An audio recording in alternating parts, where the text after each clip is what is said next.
Hello la famille, bienvenue sur Congo Kispion TV. Congo Kispion TV, bienvenue à la chaîne Abino Makam, chaîne Impact P de Danger. Merci na fidélité, merci d'amour, merci de Bozali. Toujours qu'on s'abonne massivement à la chaîne OE et Labino Baktetin musique congolaise en temps réel. Ceux qui ne me connaissent pas, je suis le youtubeur, ton youtubeur préféré. C'est ici que ça se passe. Ici, on dit la vérité pour le bien de l'humanité. Je sais que les lives vous manquent, mais supportez les vidéos. C'est la même chose. De toute façon, ce sont mes analyses en live ou en vidéo. C'est la même chose. Donnez juste la force. On est ensemble, la famille. Aujourd'hui, nous allons parler de cette affaire qui ne cesse de dominer la toile. L'affaire Kotoyo Bazoboya, Barekor Yafali, Nord Snep et Bandika Asikoyo. Koffi Olomide qui est sorti pour dire des choses, raconter des bêtises sur les parents de Fally Ipupa. De l'autre côté, Koffi Olomide ne cesse d'envoyer des gens pour défendre ce que Djoka avait dit. Djoka avait choqué. Il avait choqué tellement que Koffi Olomide ne cesse d'envoyer des gens. On va parler de toute l'actualité, on va décortiquer ce sujet-là avec beaucoup d'intelligence. On va dire des choses pour le bien de l'humanité. Prière de partager cette vidéo à vos proches. Prière de mettre des likes. Prière d'être attentif parce que on va dire les choses sans faire de détour, s'il vous plaît. Big dédicace à ceux qui m'aiment. The one and only, Maman Nene, Adam Mera Sonaka, Romélation Salalion, Maman la Magnifique, RK Redi Kemen à Grenoble, Frère Adi Massamba, l'Italien Noir, Liji Kalimtatika Ngouna à défaut. Le cœur, Kamingte Aobala Tolobango. Et de l'autre côté aussi, Priscille Elouta, le cœur d'Amano Neto, Venangaï, Nakacha Cologne. On est ensemble. On regarde cette vidéo, comme ça, toujours, il n'y a pas tout décortiqué, parce que dans son impact pédagogique, il y a danger. Toleka. Comme toi aussi. Ah. C'est peut-être parce que certains ont perdu leurs parents que ils n'ont personne pour leur dire non, il faut respecter, il faut aimer bien. Et ils ont qui à la place de leurs parents? Des flatteurs, des lécheurs de bottes, des gens qui ne sont là que pour dire que tu es le meilleur du monde, qu'en dehors de toi, il n'y a rien de bon sur la terre. C'est malheureux, c'est faux. Et moi, quand je vois des gens que j'aime dans cette situation, j'ai mal. Parce que je sais que ces gens... moi, quand j'aime quelqu'un, parce que je perçois de l'intelligence en ces personnes. Et souvent, je dis, mais pourquoi tu as laissé de côté ton intelligence que je connais et tu te laisses aller. Quand on te dit tu es le meilleur du monde, qu'il n'y a personne qui est bien dans le monde à part toi, il ne faut pas croire ça.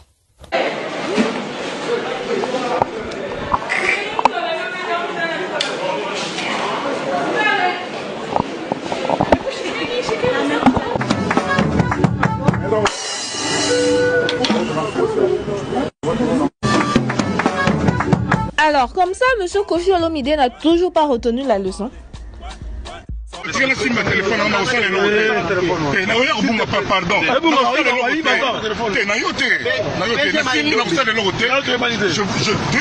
jure, sur mes enfants, tu viens de filmer ma téléphone, pardon.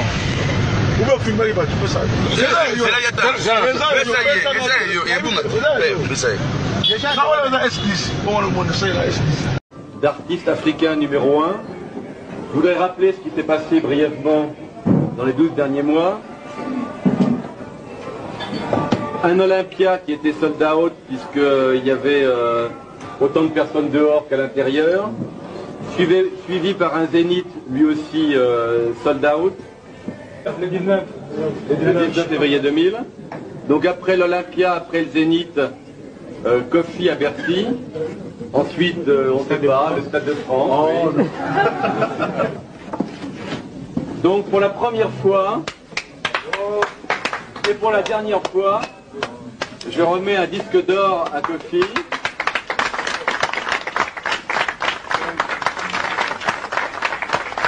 Pour la circonstance, c'était normal, unis la France et le continent africain. En fait, on a vendu beaucoup plus que 100 000, puisqu'on a vendu 143 000 Koffi.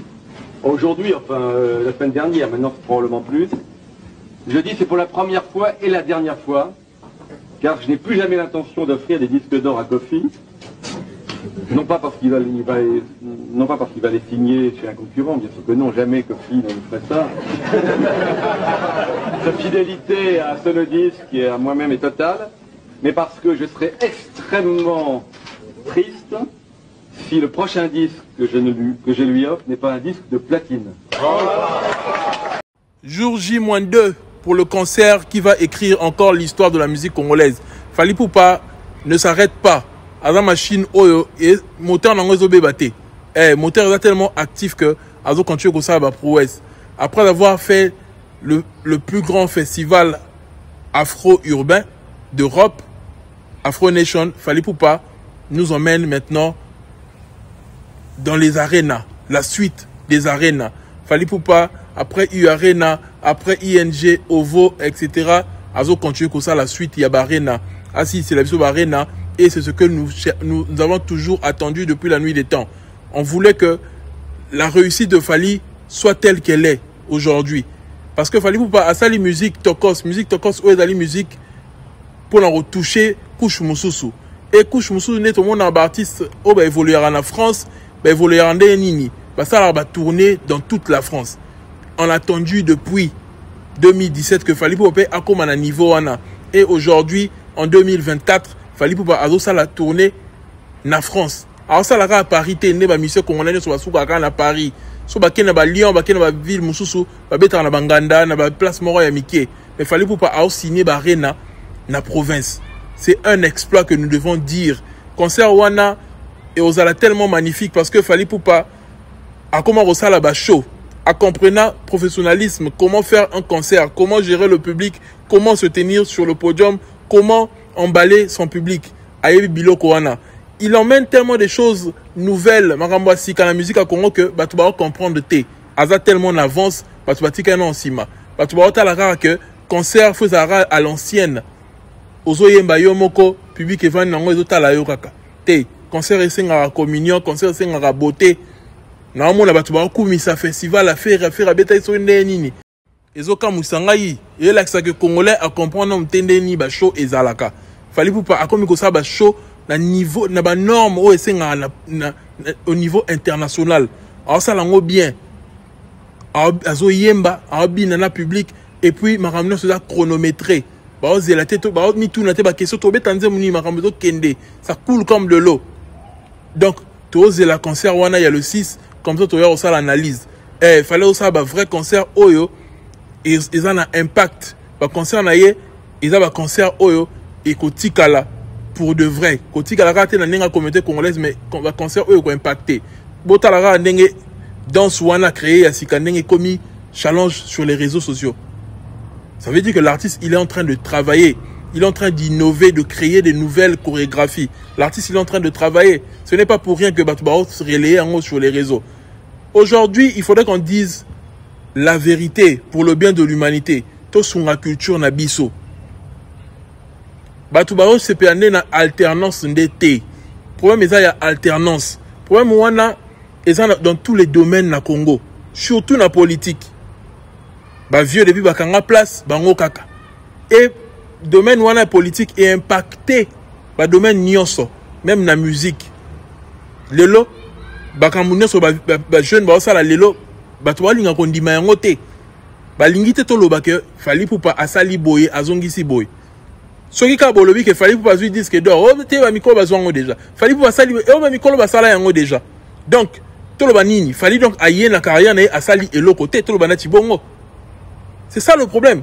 Le problème c'est qu'il y a alternance.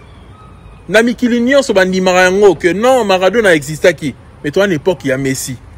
Messi tala nenga comme ici niveau ya football na ye. Tala babu ache. Abattre ba record. Abattre ba record.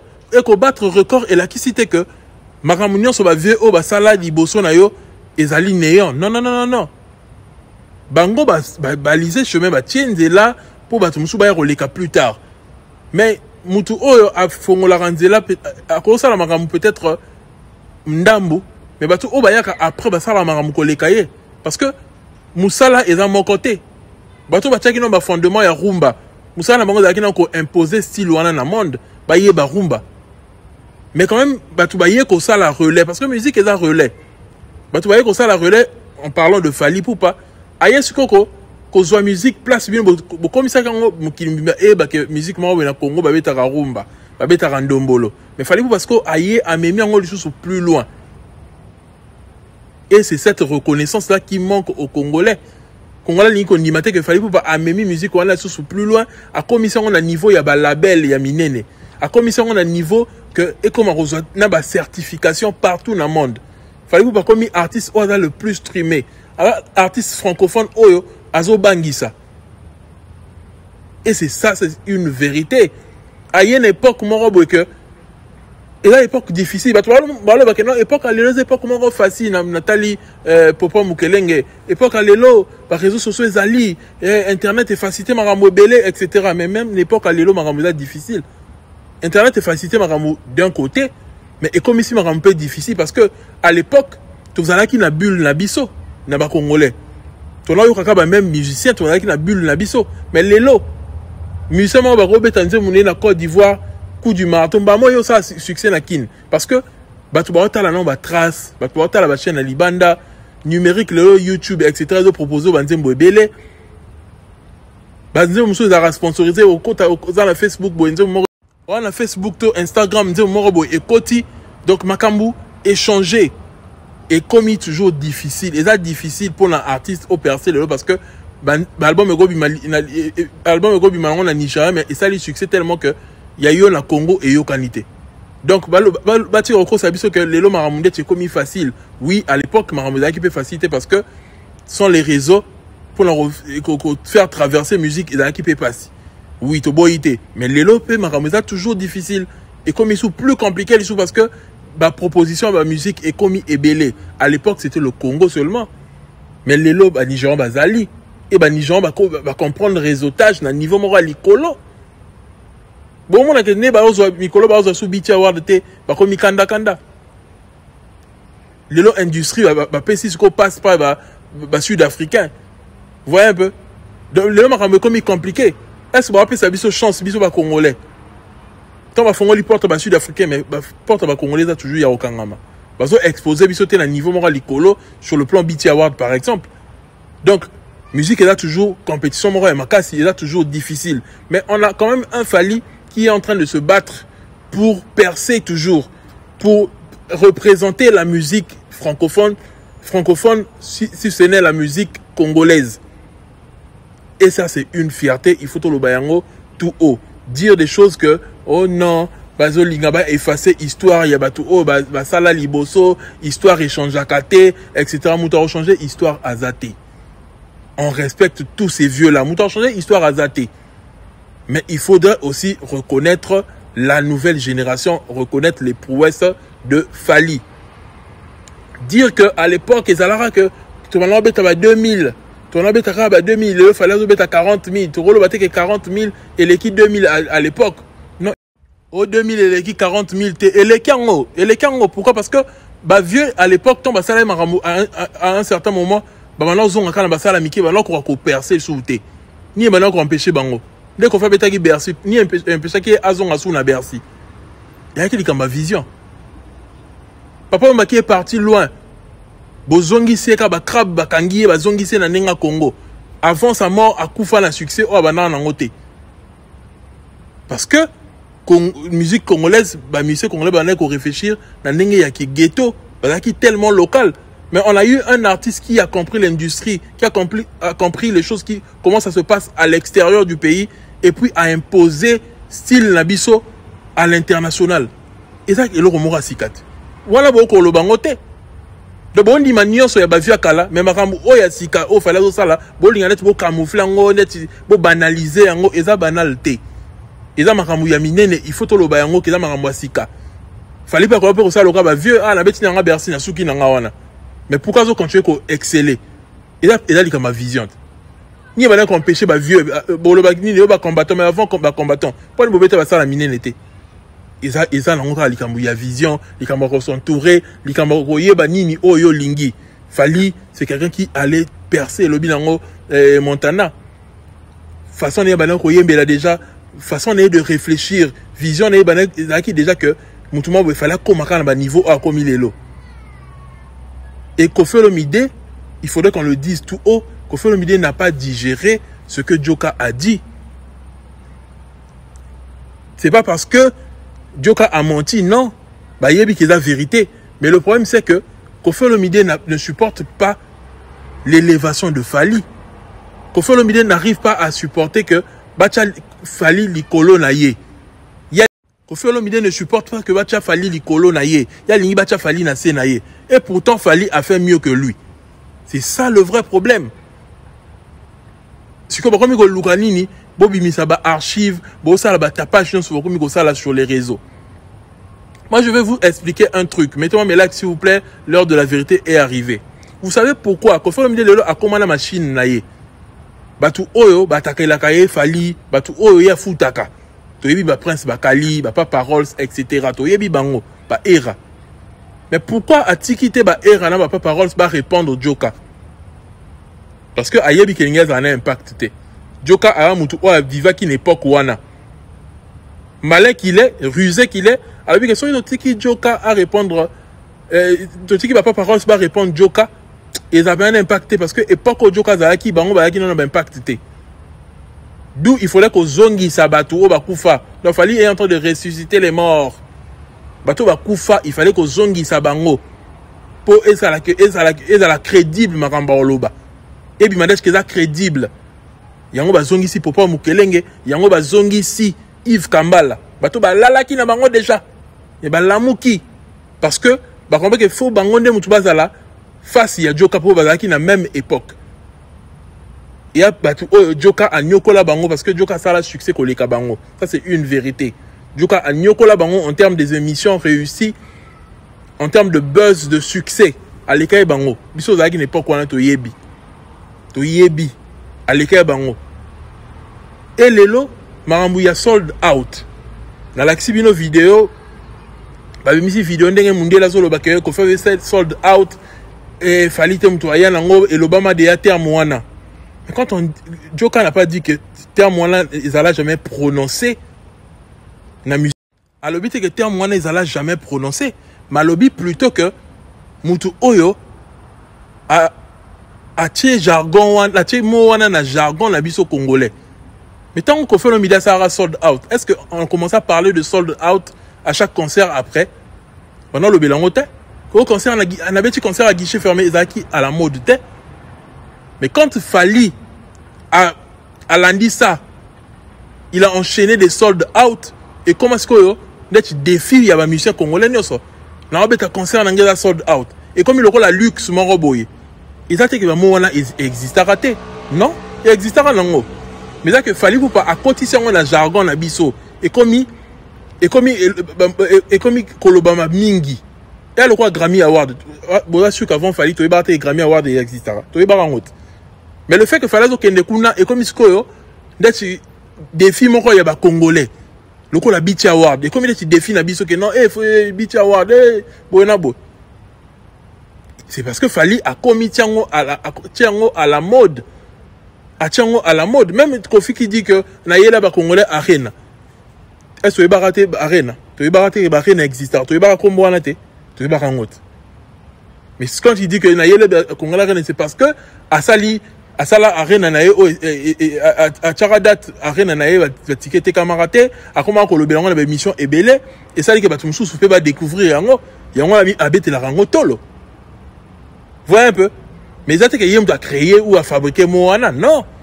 Beaucoup m'ont le non yango la car guichet fermé. Ba tiens on a anglais non et le problème est on a té. Problème est que Fali mutu à côté ici moana na jargon na biso congolais to comme ko loba yango trop et comme il dit défi ya ba musicien sur zo beta concert ils a déjà sold out et comme il Fali concert na ye est-ce qu'on va beta sold out ils a en parlant même de sold out tant brolo ba que Kofi avait tagi sold out Mundela lobby na Zénith boena Bercy etc pour pas Mukelenga ye Kofi avait fait sold out il a même abusé, il a dit que la salle était 17 000, Kofi avait fait 20 000. Les médias ont parlé de cela, etc. Vous ne savez pas que l'industrie, Kofi Olomide, c'est quelqu'un qui triche. Alors, le producteur Neto Lobara à Boy. À l'époque, il n'y avait pas de vérification. Il y a un cas où poser la question, mon corps. À l'époque, Johnny a l'idée, même Bercy Wana. Ce qui Kofi Olomide, ça sera sold out. Mais ouais, puis la vidéo, il y a gradin.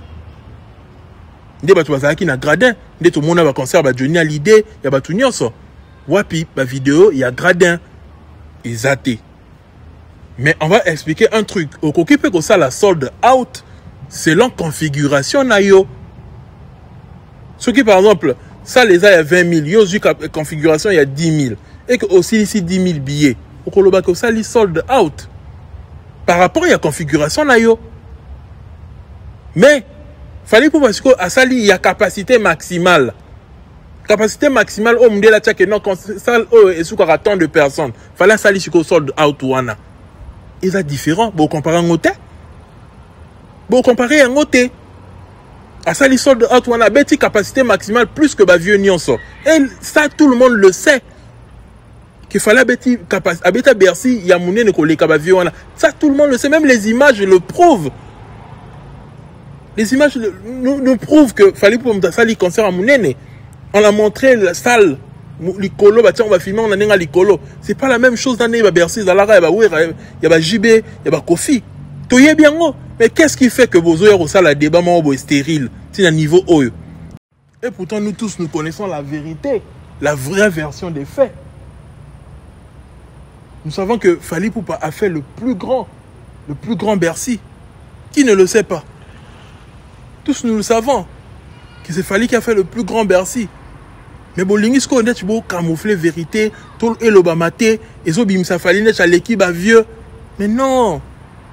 Papa ne soit rané c'est que moi nané à ça la kolekaye. Ou est bino papa neni bolingate moi na ça koleka bino. Et ça jalousie muteye boma ba kofelo mide. Jalousie. Quand Emene vous disait que vous avez un ghetto, vous avez l'autre côté. Quand on a dit que vous avez disque d'or, Congolais morte à disque d'or, vous soit la raté, vous soit la raté, banaïté. Et les lots, quand on emmène l'histoire de disque d'or, on voit tout le monde venir avec ses arguments, on voit tout le monde dire, raconter des bobards, raconter ce qu'il veut en fait. C'est une bêtise. Toya, ce qu'on a, Maramouyango, ya, disque d'or. Parce que la marama sold out des faits d'argent mon compte au yepsibino que boye la biso ba image ya gradin et ko bimate boyebi que ezalate boyebi botala ba image a Fally na ya bango boyebi que ya Fally c'était le plus grand Bercy. Ça tout le monde le sait. Des beza côté ni normalement la déva place côté ezalate. C'est juste la haine mutoué ça la batu bongo. Eza haine. Haine pourquoi Fally Ipupa azo réussir? Pourquoi il est au sommet? Pourquoi même musique la biso loin? Au lieu de ça la fière. Mais tous en a un morobo et zanga mutuna makolo. Et zanga mutuna makolo. Kofi Olomide, tu devais être fier de Fally. Oiseau cogné barena, oiseau salamaramuli kolo. Ache bar très très haute. Nenge yo chakate. Aleki si mayele. Oye bien consciencieusement. Mais comme ozano mutura malhonnête, multi-récidiviste, Yves Kambala qui revient sur ses propos sur le Snap. Il reconnaît quand même que Evizala depuis 1922. Quand même, on a reconnaître en gros. À reconnaître, à le bisou le sur Snap que il faut qu'on adhère, bah, proteur, bah, kuna, bah, major, bah, kuna, bah, sadera, bah, major, amine, le quoi, bah, Warner, etc. Mais là, bah, major, n'y en sauté. Là, il a totalement raison. J'ai même fait des recherches sur ça. J'ai vu, si vous partez sur le site du Snap, vous allez voir que, regardez la partie où on écrit les producteurs. Vous allez voir que c'est le Warner, les Sony Music, ils ont même mis leurs contacts, etc. Ce sont les producteurs qui sont agréés et le Snap, le Snap contrôle les ventes de ces maisons de disques-là qui sont adhérées. Vous voyez un peu? Bah, Warner, etc., etc. Maintenant, les indépendants, c'est UPFI qui gère les indépendants. UPFI est là qui est créé en 1993. Snap, créé en 1922. Ce que tout le parce que tout le monde a dit qu'il y a Kofi, il y a JB, etc. certifié par le SACEM. Ou la SACEM n'a évité Balobani, la Société de droit d'auteur. La SACEM, certifié par la SACEM. Tout le monde a sous Kofi Olomide, certifié par le SNEP. Ça veut dire que il y a quelque chose qui cloche. Yves Kambala Boyero expliqué Bisso. Si vous dites que les disques de Kofi Olomide, le disque de Wera, de JB, etc. a été certifié. Certifié par qui? Bon, il y a le Lokowana. Il y a l'Andimi et Lokowana que non, Snap a certifié. bato o baza bato ba artiste o baza na kati ba label ya minene ba Warner ba Universal etc. Capitol etc. Bon remarquez que na Snap na site officiel so bokoti ezaka bato baza na ba grand major wana etc. Vous voyez un peu bon mona ki za plus ka bango mais so bokoti na UPFI bon mona ba indépendant c'est que UPFI est a créé en 93. Snap 1922. Bateau ce qu'on a qu'on certifié ba vente. Il y a Kofi, il y a Papa Wemba, ba Wera, ba JB pour pas ça ba certification. Il a qui ba nani. Parce que dans chaque domaine il y a une structure agréée ou est certifié. Il y a le roi Ballon d'Or. Ils ont la structure na yango. Ils ont ne lo nyonso. So il y a bon to rolo ba tout pour ça ma démarrer ça n'est pardon pour tout trésor ballon d'or ndenga lingi ou bien des simples européens ça n'est monde ballon d'or ndenga lingi mais il y a une structure dans chaque domaine où ils ont agréé ce qu'on a domaine de la musique en France ou en Snap en Belgique et dans le Congo aux États-Unis dans la RIA etc. où ils ont vu un biso la certifié ils ont structure nini c'est ça la question. Sur la Snap à l'époque il y a une structure nini pour Snap il y a depuis 1922. Bah vu on a ma bête musique après 1922. So bazaki certifié par qui? Kofi Olomide boya ce qu'on a TV copé ça va tout ba éclaircissement. Pour bino tout tanga ba disque d'or na bino boya na ngona bandaku. OK? Producteur APCO oui, il a un producteur parce que structure agréée mutu a certifié ka. Mais producteur nem tout à remettre yo yango. Wana za bongo to boité. Mais certification wana na certifié ki yango. Pour to yebi que la cadre ya ko booster artiste pour créer peloko. Né tout le monde que JB certifié par l'assassin. JB certifié par l'assassin. Ça sont une société de droit d'auteur. Ndeni ne ko certifié ba vente na yo. Et que si on fait des recherches, ça n'a jamais certifié les ventes à part ya JB a certifié vente un an il sous avant JB. Ezalate. Mais bah JB a même ce biloko bongo. Et c'est pas clair. Et ben on le croit à l'époque on a bah il y a ce qu'on a explication bah vérifier bah il a bah éclaircissement clair ou est vérifiable pour te vérifier pour sinon on est dans le flou biso le tout le monde a clair au monde a fallu des autres bêtis dans la site ya Snap tout le monde a bah Alpha Blondy tout le monde a bah artiste mususu mais tout le monde a bah vieux wana te bah expliquer biso et puis bah expliquer biso pourquoi bah contredisa qui est mené à té tant le que vous avez pas disque d'or té à vérifier mutazo disque d'or à zate vous contredisa qui est pour nani vous contredisa qui était pour nani vous allez voir que boyebi vérité zaki na munoko na ye ya on boya ko contredire boye la biso structure nini et agréé qui bino et certifié qui va vente na bino boyebi ça rentre que producteur pour producteur à monier mo que te qui 100 000 à pension maman à remettre yo terrain oh faut pas vérifier pas taxe au fouti il y a la structure mo boye l'état tia syndicat mo ça là est vérifiable on ça sur ça indépendance sur la nini tout ça là va vente export centre national de la musique et zawana yoskonde ni au le barak non té producteur yemoko non boté qui na sol français bon expliquer batou et puis tant so boye qui va dire il y a producteur on a le bani on a toté qui 100 000 exemplaires en Afrique et en France. Ils ont clair, certification par rapport il y a territoire. Mais il y a tout le barak. Le barak il va être 100 000 en France et puis en Afrique. Ils ont clarté. Ils ont clarté. Babylone c'est flou. Certification par rapport il y a territoire. Mais bien on a observé nos disques d'or le bateau qui est vendu en France, le bateau qui est vendu et en Afrique etc. Ils ont qui clarté madame Nabino. Bon il a biso structure wana. Bon tu reconnais ça va tout que ce n'est payé les lots pour na fali so kinde ni non. Fali certes à kena maramuli kolo à continuer la label à munene oui mais la structure le roi UPFI ezalaki. La structure ezalaki pe avant wana. Ceux qui maison les disques Nabino et là qui vient qu'on fout à norme taxe ça veut dire que ceux qui ont disque d'or, il faut une structure moro et certifié yango. Mais ce bien on a comme Snap et que Snap na site na toujours retrouver binoté. Pour bien on a comme Snap. Mais toujours retrouver bien na site officiel il y a Snap T. Ça veut dire qu'il y a un problème parce que l'artiste au basa la musique il y a kala toujours retrouver bango na Snap. Mais bino toujours retrouver binoté. Il y a un problème, il y a un souci. Yves Kambala Papa Mukelenge botika koya ko côté la ba fio wana kana loyenge. Accepter la vérité. La vérité, c'est que c'est l'époque de Fally. Fally a fait les choses autrement que ces vieux-là. Quand vous dites que non, vous comparez à ma vie, on a été, vous comparez à Fally, na Yemoko, etc., etc. Vous comparez à ma vie, parce que ma vie, on a se respecter. Vous comparez à ma vie, parce que ma vie, on a battu Narabatouba, et attaqué, bateau Fally. Attaqué Fally. Et Fally paie. C'est normal que tu vas là pour nous défendre. Fally, c'est quelqu'un qui savait calculer. Ayeba que Joka sera na poto et au comme à niveau où il y a internet. Ayeba qui et bah replacer au centre et actualité. Il connaissait tout. Fally fait les choses pas par hasard. Il sait comment créer le buzz tout autour de lui. Bah yoka déjà pas si comme on a déjà battu Joka yé na poto etc. Et le fait que Joka soit yé à tout monde bango na poto na bango.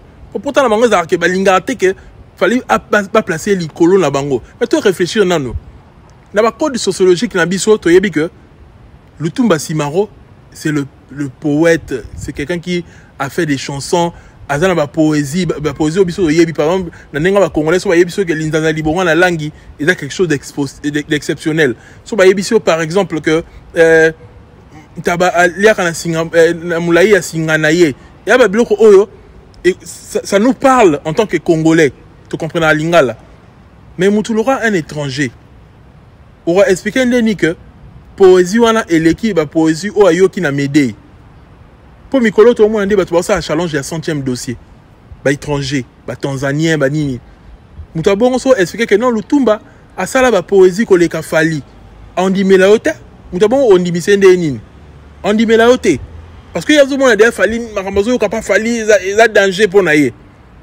On dit misende tinde nini que non Koffi Olomide ayemba soki sans anesthésie, ayemba soki phaseur, ayemba soki ninyango. Est-ce que vous comprenez un peu? Et ça que fanatique à l'ingara mutunaye par rapport il y a des émotions naye. Vous voyez un peu? C'est à l'État maintenant de réguler, de faire en sorte que histoire wana il y a vu à kala et bungate. Mais fanatique à l'ingaka kamutunaye parce que pour naye n'enzo sentir musique wana to bete na mutema. À un moment, on a que expliqué que Moutoumora les cara Fally sur la salara nini à l'époque ou sur les nini. Ou expliquer Moutouana ndeni maramnyo soana. Ou expliquer ndeti ndeni, ou ça ndeti ndeni pour expliquer en. Il y a possibilité. Je sais pas si je suis en train de me faire comprendre. Il y a possibilité ou expliquer. Et c'est la vérité. Et vous allez voir que le seul vieux oiseau se sentir que non, Rosa la boété, bazo libi sa musique à Congo, et Zara à Kofi. Bah vieux l'aura bah JB, il se respecte. Bah vieux l'aura bah Ouerason, bah il valeur na bah il maramba ça là, bah preuve au bâti quand la musique à Congo. Non non on va effacer en. On va effacer on est ni que stade de marché bah vieux on a tout bah banane bah bêta on liboso. Mais mon tout ça bah bah record naé. Boti capé mon kilé le bela bah record naé. Boti capé mon kilé le bela bah record naé. Yemoro fallait reconnaître toujours bah vieux on a qui va tracer là. En aucun cas, Fally va venir à la télé dire que ce qui n'est fait mieux que ce qui n'est pas. Mais Moutoulora Koffi Olomide, moi ça m'étonne de voir Koffi Olomide venir à la télé dire que Moutoumoussou a entouré un flatteur, parent il aura coupé là parent, donc Moutoumoyen a son guisé Nanzela Zate a entouré un flatteur au bas de conseil à Mabé. Ok, Koffi Olomide, d'une part, tu peux avoir raison. Oui, Fally, ma parent n'est pas zaté. C'est normal que le flatteur va tout autour, va PCP, va conseil, à Royo, quand on fait facilement. Oui, tu as raison. Est-ce qu'on a dit yo? Ma parent n'est pas qui en vie, non? Tant que yo betara danseuse dans l'aéroport à Kenya. Vous se rappelez? Au betara danseuse dans l'aéroport à Kenya. Tes parents étaient encore en vie, non? Mais non, ça va bongo. Tu pouvais être bien éduqué parce que tes parents sont encore là. il pouvait bien te dire, après avoir commis cette bêtise-là, bah, quand on combien de fois la makala, bah, 2 fois. Oya sous aussi ma simaya danseuse. Oyoka, est-ce que Oyoka va parler de en vie? Est-ce que Oyoka kate? Obuka moi si no zolo. Ozo moi na musala na yo, moi ça yaka pour la musala, au commissaire moi si na yo. Wangana ngo depuis des années au banako bima na ye ti on dit on a souka. Cindy. Vous voyez un peu? Kofi Olomide, son problème c'est que Aza face à Moutouma, le roi Fali, au Arokipa Kaye jamais. Tara Kofi Olomide a dit que Cindy a Koloba Makambouna et tout ça là. A dit que fallait roya jamais Koloba na TV. Et ça la bongo ou pas fallait roya jamais na TV ko répondre yé. Ayebi na yé. Yanga ça va cinéma né nyo so oyo. Kofi Olomide, concentre-toi sur la promotion de ton album. On a yebi ça qui bino. Époque nous sommes les nango à tout forcer nini. Ton album, moi j'ai écouté, moi je suis youtubeur hein, indépendant. J'ai écouté, vous avez quand même quelques chansons, ils en ont fait bien. Au que ce côté là on m'a yé la promotion, bah tu vois mais faut savoir que à cette époque, aux assuns ba fanatique, ma casse c'était fanatique la bino ba coli déjà. Donc ba fanatique la bino ba yoka sous teneng ezara à l'époque, au connaître succès c'était comme à l'époque. Parce que Marambo échangé. Lélo, c'est Fali qui est au top. C'est Fali qui détient le bâton de commandement. C'est lui qui a les commandes. C'est lui. Il me doit manier dans la télécommande, dans la nyonso. Dans la manette, il y a musique à Congo. Il faudrait accepter ça. Mais ça, quand même, la chanson, on est Superman. Embouteillage, nayo qui moi quelques titres, wana, boutique. Et ça, on a pas mal. Au conseil de la promotion, au y a na TV ça la promotion, au lieu qu'on y a na télévision, car qu'on luka qu'on attaquer Fali. Oh, c'est que si mutumo ba kufara la journaliste mora kala. Pour ba nié be fort na biso, boyena boy. Kaka yo ne muto se sentir vexé. Kaka yo. Ba jibe ba ça. Ba nzem ne ba na obeta même na métro, na Bruxelles. Pas même là les katine ba TF1. Ba maman ba ba lo ba solo, maman ba warrior ya solo. A expliquer ngo penza le bilan que mais si papa Mbakita, parce qu'on comprenait qu'il communauté haute, on comprenait qu'il Kofi Olomide a mutu mabe, Kofi Olomide a benda épée, a benda enacé. Batou donc Kofi Olomide fallait pour arriver bio très bien. Donc comme ça on tout au lingi, aux oies fallait pour battre na mutambu na yo. Tant ne ba que tout a ndako ya fallait pour pas. Na mutu kana. Tu éviter ce qui envoyé, tu éviter. Bah vu on a tellement bana en makas ba rotina mutu allez tout est langanda kunaye kanda ne so pas nini mama joka lobaki ya on te kumi biso tina marambo oyo et comme que ti bo que tout ndako mutu et ça ba en o ba na contre Fali et ça qui ba ça marambo nyonso ya ngana Fali pour pas aza nzambe a continuer toujours ko prospérer a continuer toujours ko régner album urbain so ya be événement miné et salama tito ko ya na stade des martyrs double stade des martyrs. Mama bien ezali asali mutu mabete asaka carrière na azoyi mabanze mwa bien yango ne mutu e compliqué ma solo botika N s'il vous plaît N botika yango et tous ceux qui sont les proches de Fali devraient désormais faire attention à qui faire confiance. Je vous laisse suivre une vidéo comme ça tous ne suivent pas tout décortiquant mon impact pédagogique danger.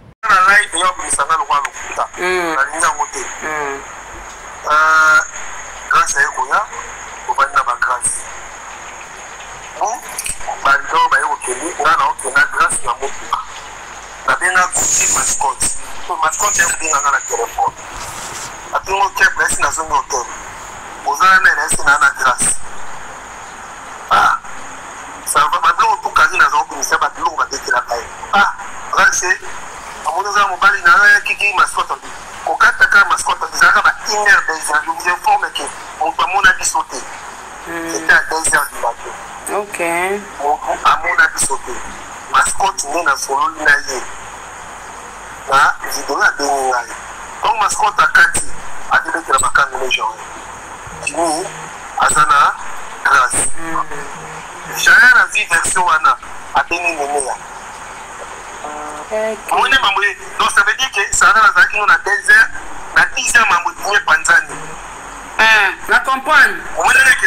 Ok. On a maman avec Rabino. On a na grâce ok on a nae c'est carré si vous avez dit mutafunga ki camarade no côté mascotte mais aïssa Jaël a bien kanemea contre bomba kombo na ngai kingo na bazana grâce mascotte mutanto tsangai ba moi les pertita na so que tina zana na grâce au bazana tezana la base du matin mais bon si ba déjà dans la peut-être ba un message à carré si dans la grâce ça va plus petit na yo poser question donc au kabwana amona pena carré na c'est-à-dire que yo to abinanga nous aka ya yemoko a plus petit na on va na live maman moi les pétales na son na muka na okuta dossier c'est dans la terre azona ngai mo na muka na okuta ya ba live c'est ba tondi c'est na kata okina tongo. Un autre point, Moutana Tinda Sokoko Abenga Fali danseur d'Aranan, Kofit. Donc, il n'a fallu pour rien. Fali devrait faire attention. Toyoki Marambouke, Jaël Chaud, à Solarana Nénéa. Il n'y a pas de fumée sans feu. Jaël Chaud, à Solarana Nénéa. Aïe, ça y est, Makambouya est victime. Il y a un Mikolo Toyoka Nénéa Solo Baké, oh non, Bafoutaï, journaliste Mbongoté, etc., etc. On ne sait pas si ça vient de Jaël Chaud ou pas. Bon, moi, batongo ba mi benga ba warrior pour na ba tirer ba warrior ba mi pa pesa ba position na niveau moko extrême. Ya nga la éviter ba tuwana. Ya nga ibiso pesa ba position T na niveau moko extrême bongo ke olo ba koza warrior et bona be pour attirer ba warrior mais nzo kana au fond wa mutu o s'en foutre na Fali. Wa mutu o ko détruire Fali facilement. Il y a pas de fumée sans feu. Pourquoi batanga combat Jaël? Jaël vient redémentir yango. Au solana nene a nini, nene a finga Fali en nyonso. Yo benga na nene a po anini. Pourquoi ni batangi kombo no batangi komba fi musu te. Kaka kombo na yo. Pourquoi Jimmy Belao atangi kombo na yo? Il y a quelque chose qui cloche. Le maman ramena sur les cas on est ba grâce te moto yebité. Elle était là peut-être. Yem bango ba divulgaire ba secret et français kimi. Divulguer les secrets. Ba on aime toi ça là en et c'est un risque. Batu oyo, kangama na papa et dit badiata na boduga. Il faut pas ça attention. Na mona ki vidéo mso uta ko circuler et dit badiata avant di boye batu ki peut menu na balo il faut babeta era. Ce sont des choses ce que traite mon na kati na bino à filmer. Ce sont des choses à faire attention, excessivement attention. Il y a biloko o ba kolango Fali et c'est pas bien. Moi j'ai même des notes vocales mususu. J'ai des notes vocales mususu batu mususu basola bien na boduga na et papa il dit badiata ba enregistrer na bango. Vous voyez comment place au commis un contre Fali tellement que comme makasi parce que comme que luka même pas passer par ba proche na pour le détruire. Donc mutunya soit à la ozage. Jaël talasiko marambu oyo. Yem da kena loba marambu kuna lo marambu susu to mi tuna ba to yebite ka so ka yemoko mais batu baza ebele. Oh, tu oh non, fallait foutre à 17 ans. Non, il y a toujours des gens. Et ce sont des gens qui sont privilégiés par des proches de Fali. Des gens qui sont privilégiés par Fali lui-même. Des gens que fallait aussi la confiance. Fali devrait maintenant faire attention. Et son bébé, c'est là-bas, ils ont mérité confiance à Fali. Mais au moment où ils ont confiance, parce qu'il y a des gens, mais bah quoi redécouvrir ma bé na bangote et parce que Moutoulora Jaël elle s'en fout de Fali nenga sala qui traite pas Kofi nenga sala pas héritier les leçons fallait carrière fallait Kofi elle va repartir chez héritier bah toi la nyos bah on a vraiment pas héritier pourquoi seulement son nom est cité aéro expliquer biso pourquoi son nom est cité. Nene ya solana nene a démentir yango. Voyez un peu. Donc batu wana extrême ngana sa warrior biso soki nini yango wana ngana mona batu wana na mona bango clarté. Pour un chroniqueur koko ya ko beta telo ngana sa warrior nga soki na nini te la flou. La flou batu wana so ba jeune na bango wana ngana mona bango flou. Na mona bango bongo. Et pour chroniqueur défendre ka busana ya ki chroniqueur. Pour il faut le barrage là ce qui nani ce qui nani ce qui ngani ce qui ni c'est pas clair ailleurs oui c'est son nom fallait dans la binemi déjà ébélé Batou obo s'approcher na après ça vient confiance, besoin que c'est confiance. T'as ndinga pisa batou ba visa. Batou bo continuer copier ça ba confiance, besoin que c'est confiance. Tout au moment qu'il fallait changer sélection. Ami batou o baza calme, batou baza éloquent. Batou baza bien musala na bango, baza éloquent va apporter un plus. Mais toi, on a pour ça que Moutounio a bénéficié de la Fali, c'est notre monument, c'est notre superstar. Mais c'est un rappel que Batou Boz a la paix honnête, Boz a la paix, Batou a confiance, Batou m'a paix bien. Maramon Kena, Kobenga Kaboye, Kozong Saraboye, c'est pas clair, c'est flou. Je ne peux pas dire que les Penza Bongo, mais parce que je n'ai pas de preuves, mais il n'y a pas de fumée sans feu. Il n'y a pas de fumée sans feu. Pourquoi Batou un combat Congo qui c'était dans Maramon? Pourquoi tu as un combo naïe? Neni yo benga na nene ya. Neno benga na kana batu oba finga afali. Faut loyauté ezalaka. Ndachi ngai na youtubeur indépendant na sala pas falité. Na chroniqueur ya falité. Na sala pas na été na lien non 1 franc na été. Mais ngai ba proposer ngai 1500 €. Chilo ala warrior ko confirmer mam na yebisa kaye. Ba proche muso fali pe ba yebiango. Dans ça, la promotion est le 10 juin. Concert, festival, il y a bonne. Kofi Moudanga est en bonne. Babé Ngangaï. Donc, quoi pour bon parce que ça boulot Ngangaï, on a indépendant. Mais j'ai refusé cet argent. Pourquoi? Parce que Nayebi que Ebandara Bongo. Aux Ambongo, moi les Ambongo m'ont travaillé. Bien que la spiritualité dans mon makasi, mais au moins peut travailler. Alors comme il lobby le bongo, comme ça, sogini, kofinga bat pas en pamba. Oh, totine, comment ça va délire on a mon papa paroisse pas ça là. To ni to ko na biloko on a te on te éviter ba biloko wana. Donc batou wala pembe ni o fala pesi bino privilège. Jaël Chaud ba accusé que ozo solana nene ya yon to kiteka ba secret ya F victime on peut ça on pas nene ya pour ya tumba Fali attaquer Fali. Olé o ya ko défendre non yo ba ni ko finga. Tala batou ba entouré Fali. Batou fallait que ça ba visa. Bateau va privilège pas Fali. Nous avons le bané vulgairement facilement l'inigno l'iso l'ika libo après le bané nazo défendre nazo alarme il y a pas pour ça honore pas Fali.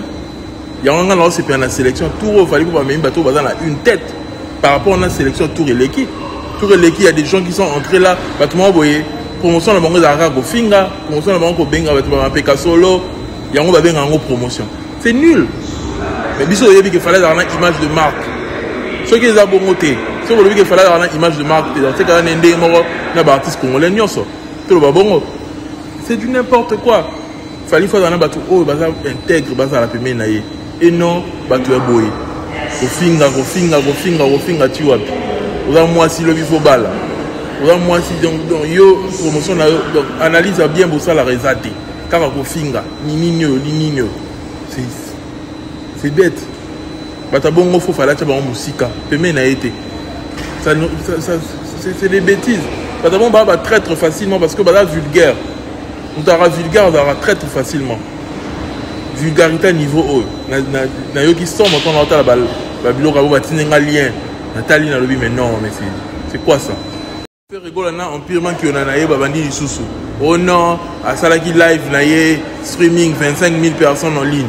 Boya kana ba preuve té bien bolo barakaka capture les à la raté ba preuve vidéo les à la raté bo c'est quoi les vidéo capture vidéo né za 25 000 personnes lukuta long ba fa na faire rien yé moko quoi ni lukuta ba golo ba ex golo ba romain mais non botika lukuta nga eloko na retenir na eloko a faire ça liwana ezaka que a commis un pasteur, Mikolo to benga pasteur fait rigola. A commis un interprète, alors le balinga là-bas, le belé en français. Et là on a retenu Yangwana. Et rappelé l'église à Moïse Mie, et rappelé l'église à Denis Lessi. C'est tout ce que moi j'ai retenu dans ma ramenée. Tant qu'on est l'équipe trop, Yangon est trop télémé là. Pour faire le midi koto, non, oh, Moutabeta Barena, Michael Jackson Mabeta Barena té. Pour le balobara, ma maman besoin maîtriser té. Allez, va Rebimi, Babeta Barena. Je n'ai l'idée à Beta, pas tout Babeta. Yo, on a gagné Arena, la Katana Betty n'a rien. Il faut Beta Arena. Il faut Beta Arena la vie. Beta Arena, des artistes tous sont venus à Beta Arena. Kofi, au Beta Arena. Quand on dit que Fali Poupa c'est le Kofi en mieux, effectivement c'est le Kofi en mieux. fallait pour passer la carrière à bien. Kofi passe la carrière à bien. Mais surtout le but de balle la balance, il fallait pour pas avoir eu une bonne image. En dehors, c'est la vie sur la tube. Il a eu une bonne image, il n'a pas eu de problème en justice, etc. Kofi Olomide, par contre, il a eu des problèmes en justice, il a fait des dégâts. Les gens aiment le Kofi chanteur, mais ils n'aiment pas la personne de Kofi.